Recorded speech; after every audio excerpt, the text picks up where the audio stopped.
Movie camera, welcome to Brainrot, Echoes, where the echoes of forgotten truths, ideas, and memories are awakened. We tell the stories you've never heard, uncover hidden shadows, and push the limits of imagination. Milky Way Brainrot, Echoes, when the final echo finally finds someone who listens. Back-end index pointing right, don't forget to hit subscribe and turn on the notification bell to join us on every journey. The place that was never reached. No one ever forbade entry to this place. No one guarded its gates, for there were no gates. No one watched its threshold, for there was no threshold. And yet, in all the ages that had passed, no one had ever reached it. Because to arrive here, one had to cross a line drawn not by the stars, nor by the laws of the universe, but by the trembling hand of one's own fear.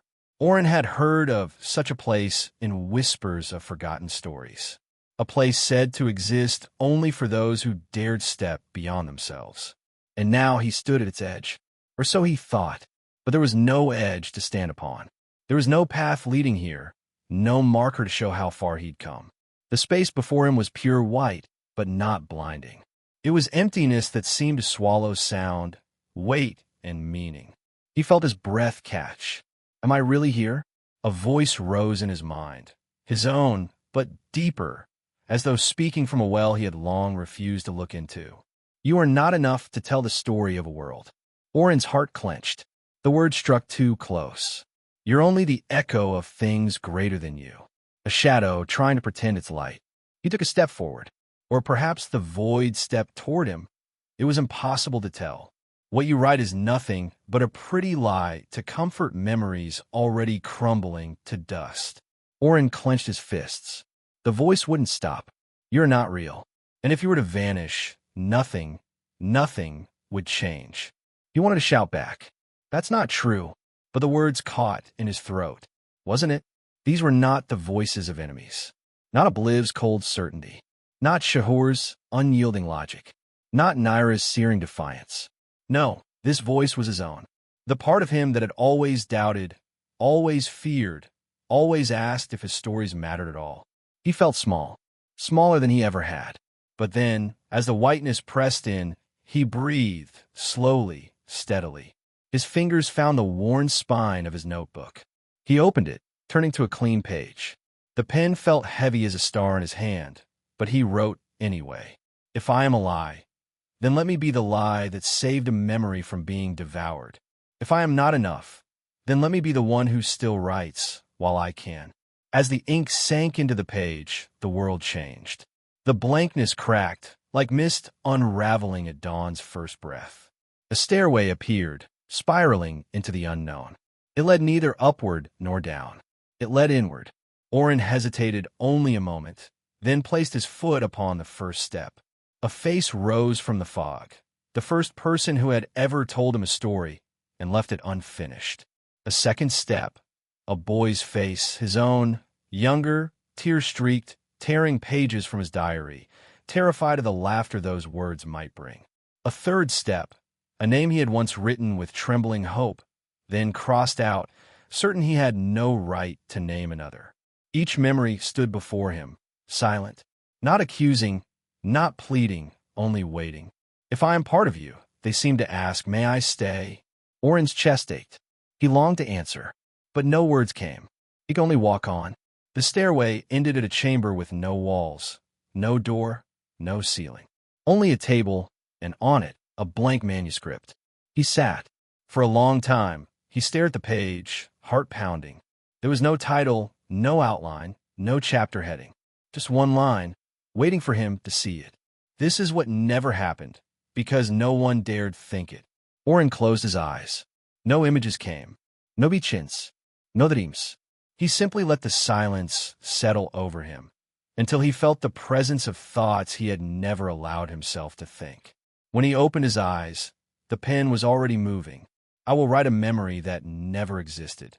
Not to replace what was lost, but to open the door to what could be, if only we believe we are worthy of dreaming further. The room glowed softly, like starlight reflected in water.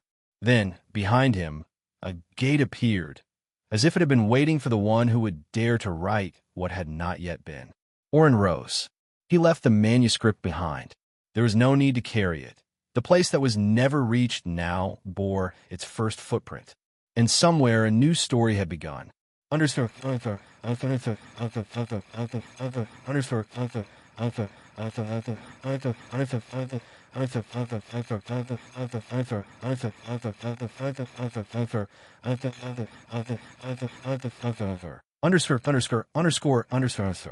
The final heartbeat.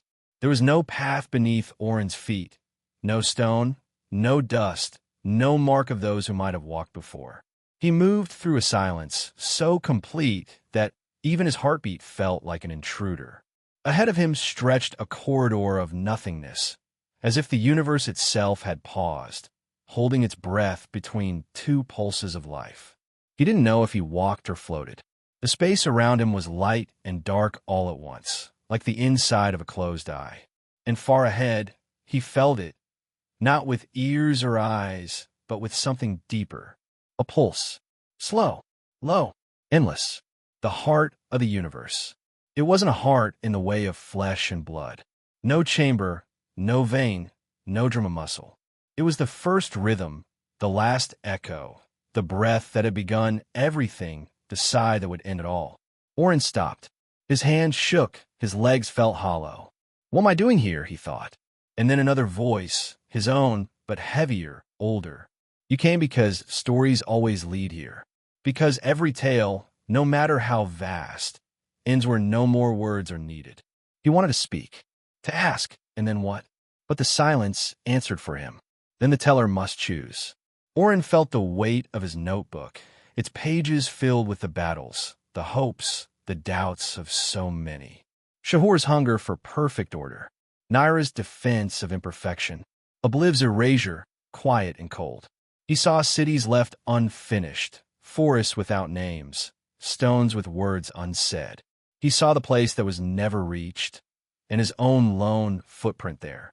Every chapter of his story rose around him now, not as people or places, but as heartbeats, each one uncertain if it had ever truly been, but each one shaping the rhythm of who he had become. The heart pulsed again. The sound was so deep it made his bones hum. And in that sound, Oren felt a question, ancient as the stars. Will you keep this memory? Will you let it rest? Is it time for silence to return? He opened his notebook. Only one blank page remained. He stared at it, feeling the weight of what it could mean. If he wrote, this tale would join the memory of the universe. It would outlive Obliv, survive any darkness. It would become the seed for dreams in worlds yet unborn.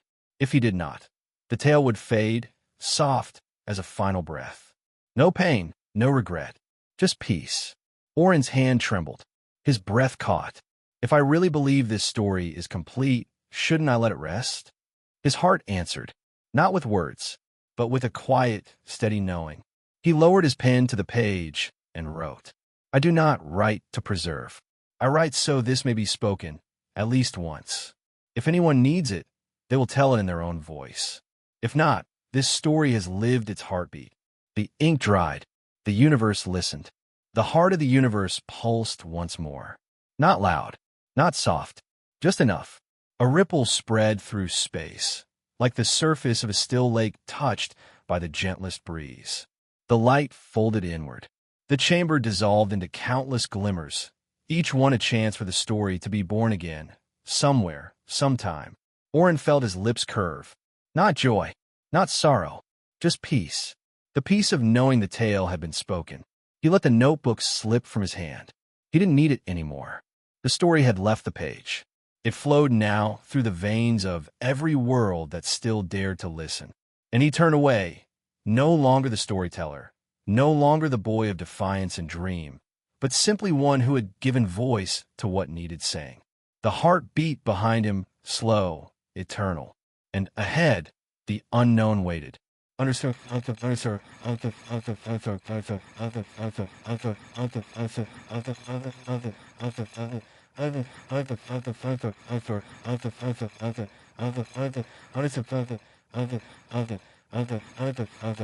Underscore, underscore, underscore, underscore, underscore. The end of the story and the beginning of another. The tale did not end, but the teller no longer needed to carry it. Now whoever heard the echo would be a new Orin, telling it from the rhythm of their own heart.